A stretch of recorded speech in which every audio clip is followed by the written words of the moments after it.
Hey friends, just want to take a minute and address what's going on with the recent announcement by President Trump and the new Space Force to be built, to be created. There's been a lot of jokes going around about it, a lot of laughter, a lot of tongue-in-cheek stuff.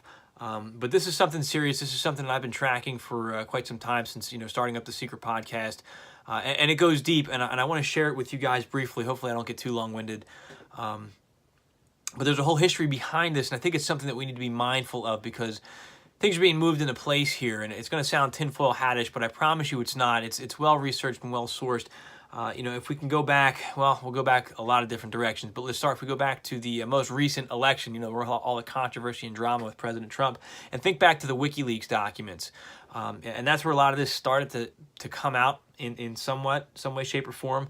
Apollo astronaut Edgar Mitchell was in communication with John Podesta. John Podesta was the head, or he was the chairman of the Hillary Clinton campaign. He also served on Obama's administration as an advisor, and I think he worked for President Bill Clinton as well. So he's a well-connected guy, well high up guy.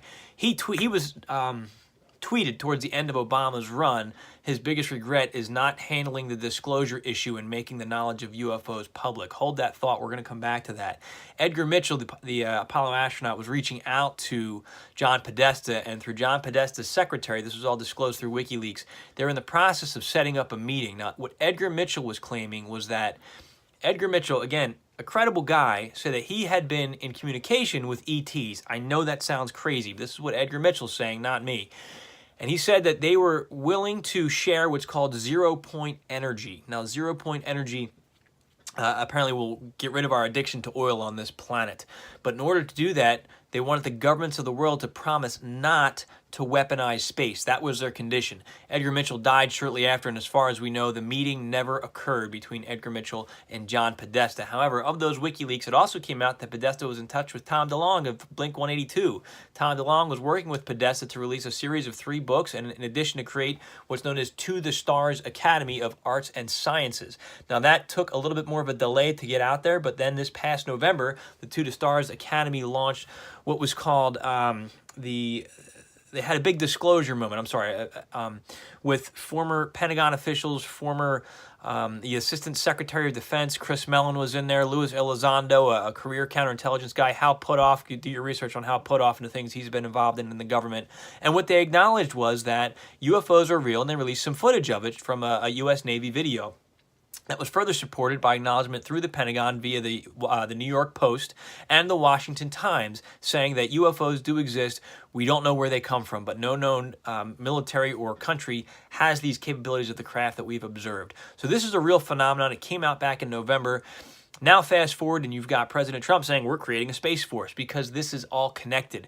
It sounds crazy, but I encourage you to check out the Secret Podcast. I have an archive. It's at least 12 podcasts set up in a playlist regarding this subject. I know I'm throwing a lot of information to you, but everything I've talked about, I have heavily sourced and heavily researched, and I think we need to be aware of this because the future is moving this way. Take the UFOs and ETs out of it. The other thing that we're looking at is the weaponization of space. We've got foreign adversaries, to include Russia and China, who are weaponizing satellites to be able to either attack, take down, or take over our own satellites.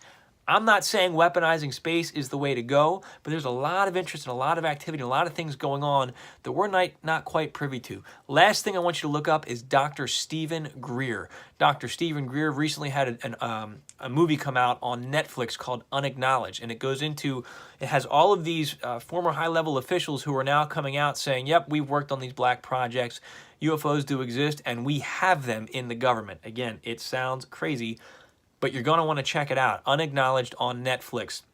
And back in 2001, look into the Disclosure Project by Dr. Stephen Greer, where he had a congressional testimony in front of the National Press Club with expert-level witnesses, military, law enforcement, government officials, sharing their knowledge and direct experience with UFOs and some claiming ETs.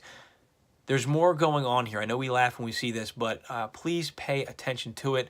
Check out sixcentsmedia.net. Look for the link for the podcast playlist talking all about Tom DeLonge, WikiLeaks, UFOs. I know it sounds crazy, but this is legit. Like I said, it's heavily researched. All the stuff I have, I'm not just listening to some random guy in his garage on YouTube. Kind of like me, I'm some random guy in my basement on YouTube.